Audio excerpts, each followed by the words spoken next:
ক্ষমতায় আসা কঠিন, কিন্তু ক্ষমতা ধরে রাখা আরও কঠিন। ইতিহাস বলছে জনগণ শুধু পরিবর্তন আনে না, তারা শাস্তিও দেয়।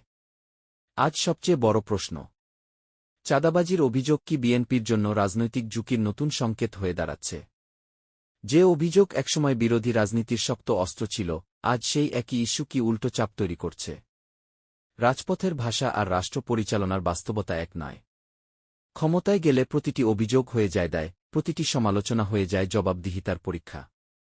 তাহলে কি জনমনে ক্ষোভ জমছে? নাকি এটি রাজনৈতিক প্রতিপক্ষের কৌশল? জনগণ কি এবার কঠিন বার্তা দিতে প্রস্তুত? নাকি সরকার পরিস্থিতি সামাল দিতে পারবে? আজকের বিশ্লেষণে খুঁজব অভিযোগের বাস্তবতা, রাজনৈতিক প্রভাব এবং ক্ষমতার ভবিষ্যৎ সমীকরণ। আজকের টকশো বিশ্লেষণ থাকবে, কেন চাঁদাবাজির অভিযোগ এত ভয়ঙ্কর, বিএনপির জন্য ঝুঁকির জায়গা কোথায়, গদি হারানোর আশঙ্কা কেন উঠছে, সামনে বিএনপি করণীয় কি?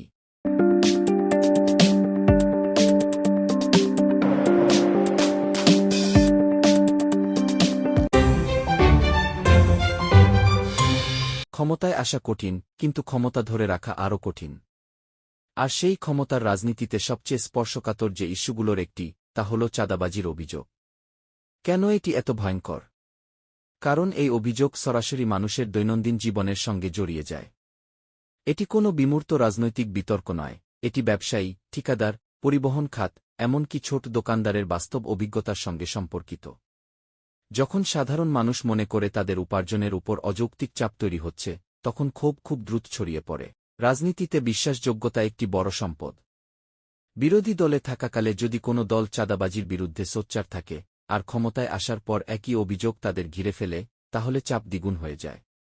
তখন প্রশ্ন ওঠে, নীতিগত অবস্থান কি বদলে গেছে? নাকি নিয়ন্ত্রণে দুর্বলতা আছে? এই প্রশ্নগুলোই জনমনে সন্দেহ তৈরি করে।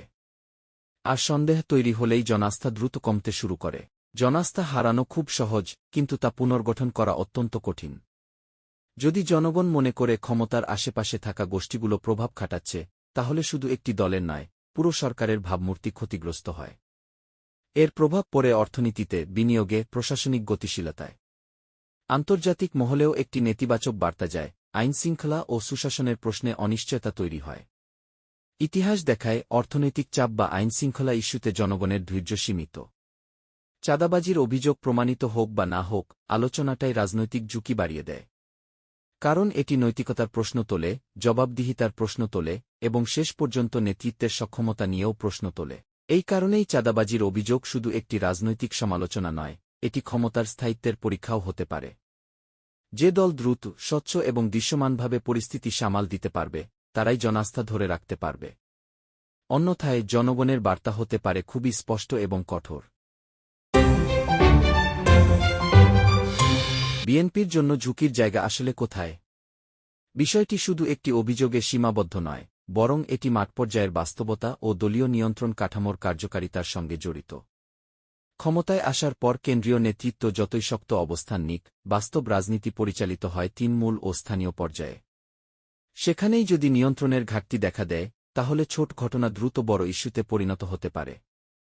স্থানীয় পর্যায়ে প্রভাবশালী ব্যক্তি বা গোষ্ঠী যদি দলের নাম ব্যবহার করে অনিয়মের অভিযোগে জড়িয়ে পড়ে, তাহলে সেই দায় শেষ পর্যন্ত কেন্দ্রীয় নেতৃত্বের উপরই বর্তায়। রাজনীতির একটি কঠিন বাস্তবতা হল, ক্ষমতায় গেলে প্রত্যাশা বেড়ে যায়, আর সেই সঙ্গে বাড়ে সুযোগের অপব্যবহারের ঝুঁকি।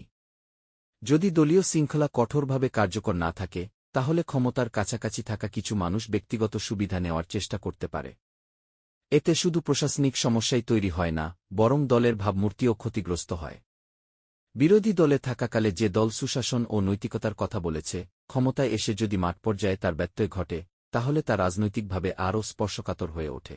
দলীয় শৃঙ্খলা ও ক্ষমতার ব্যবহারের মধ্যে একটি সূক্ষ্ম ভারসাম্য থাকে। অতিরিক্ত কঠোরতা অভ্যন্তরীণ অসন্তোষ তৈরি করতে পারে, আবার অতিরিক্ত শিথিলতা নিয়ন্ত্রণ হারানোর ঝুঁকি বাড়ায়।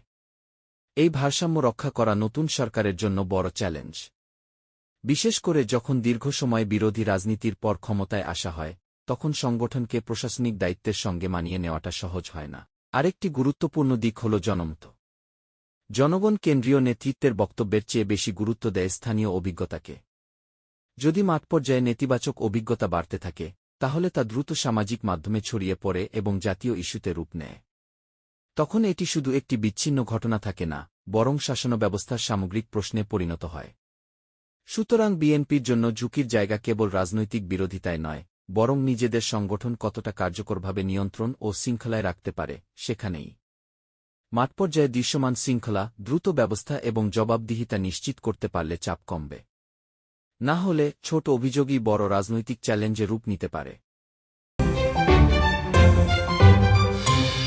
বিএনপি গদি হারানোর আশঙ্কা কেন উঠছে, এই প্রশ্নটি এখন রাজনৈতিক আলোচনায় ক্রমেই জোরালো হচ্ছে। তবে এই আশঙ্কা শুধু বর্তমান অভিযোগ বা বিতর্ক থেকে আসছে না, এর পেছনে রয়েছে বাংলাদেশের রাজনৈতিক ইতিহাসের অভিজ্ঞতা। অতীতে দেখা গেছে, ক্ষমতায় থাকা দল যখন জনাস্থার সংকটে পড়ে, তখন সেই সংকট দ্রুত রাজনৈতিক ফলাফলে রূপ নিতে পারে। অর্থনৈতিক চাপ, আইনশৃঙ্খলা নিয়ে অসন্তোষ কিংবা সংগঠনগত দুর্বলতা, এসব কারণ একত্রে কাজ করলে ক্ষমতার অবস্থান নড়বড়ে হয়ে যায়। বাংলাদেশের রাজনৈতিক ইতিহাসে একাধিকবার দেখা গেছে, জনমনে ক্ষোভ জমতে হঠাৎ করেই নির্বাচনী আচরণে বড় পরিবর্তন এসেছে।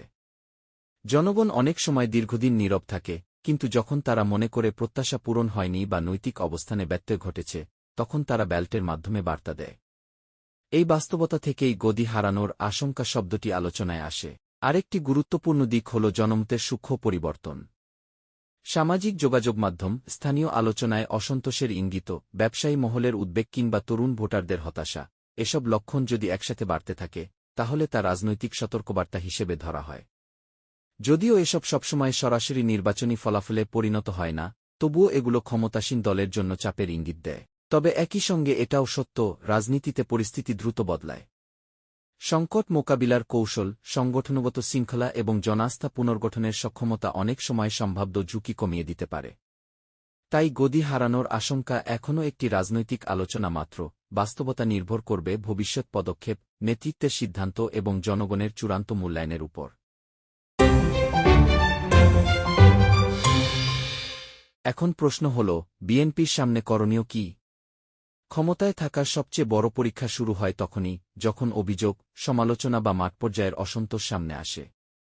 এই পরিস্থিতিতে দল যদি দ্রুত, দৃশ্যমান এবং কঠোর অবস্থান না নেয়, তাহলে ক্ষতি শুধু একটি ইস্যুতে সীমাবদ্ধ থাকবে না, বরং তা ধীরে ধীরে সামগ্রিক জনাস্থার সংকটে রূপ নিতে পারে। কারণ রাজনীতিতে ধারণাই অনেক সময় বাস্তবতার চেয়েও শক্তিশালী হয়ে ওঠে। যদি মাঠপর্যায়ে অনিয়ম বা শৃঙ্খলাভঙ্গের অভিযোগ ওঠে এবং তার বিরুদ্ধে কার্যকর ব্যবস্থা দৃশ্যমান না হয়, তাহলে বিরোধী দল ও সমালোচকরা সেই শূন্যস্থানকে রাজনৈতিকভাবে ব্যবহার করবে। এতে জনমনে একটি বার্তা যেতে পারে, দল হয়তো নিয়ন্ত্রণ হারাচ্ছে, অথবা কঠোর সিদ্ধান্ত নিতে দ্বিধাগ্রস্ত। আর এই ধারণা দীর্ঘমেয়াদে রাজনৈতিক ক্ষতির ভিত্তি তৈরি করতে পারে। তাই সামনে সবচেয়ে গুরুত্বপূর্ণ বিষয় হতে পারে দলীয় সংস্কার। শুধু বক্তব্য নয়, সাংগঠনিক কাঠামো শক্ত করা, জবাবদিহিতা নিশ্চিত করা এবং মাঠপর্যায়ে শৃঙ্খলা ফিরিয়ে আনার উদ্যোগ নিতে হবে। প্রয়োজন হলে অভ্যন্তরীণ পর্যালোচনা, দায়িত্ব বণ্টনে পরিবর্তন এবং স্পষ্ট বার্তা, কেউই আইনের মধ্যে নয়। কারণ ইতিহাস দেখিয়েছে, অনেক সময় রাজনৈতিক পতন হঠাৎ করে আসে না, তা শুরু হয় ভেতরের দুর্বলতা থেকে। সংস্কারের পথে হাঁটলে সংকট সামাল দেওয়া সম্ভব, কিন্তু সমস্যাকে উপেক্ষা করলে সেটি ধীরে ধীরে বড় আকার নেয়। শেষ পর্যন্ত সিদ্ধান্ত জনগণের, তারা দৃশ্যমান পদক্ষেপ দেখতে চায়। সেই পদক্ষেপই নির্ধারণ করবে সামনে পথ হবে পুনর্গঠন নাকি রাজনৈতিক পতনের ঝুঁকি। ক্ষমতা হাতে নেওয়া সহজ, কিন্তু তা ধরে রাখা সবচেয়ে বড় পরীক্ষা। চাঁদাবাজির অভিযোগ, জনাস্থার পতন, দলীয় শৃঙ্খলা, সব মিলিয়ে এখন বিএনপির জন্য বড় চ্যালেঞ্জ। আগামী দিনে দল কি পদক্ষেপ নেবে, জনগণকে কি দৃশ্যমান বার্তা দিতে পারবে, এই নিয়েই নির্ধারিত হবে তাদের রাজনৈতিক ভবিষ্যৎ। এক কথায়, ক্ষমতা শুধু অর্জন নয়, তা ধরে রাখার কৌশলই এখন মূল প্রশ্ন।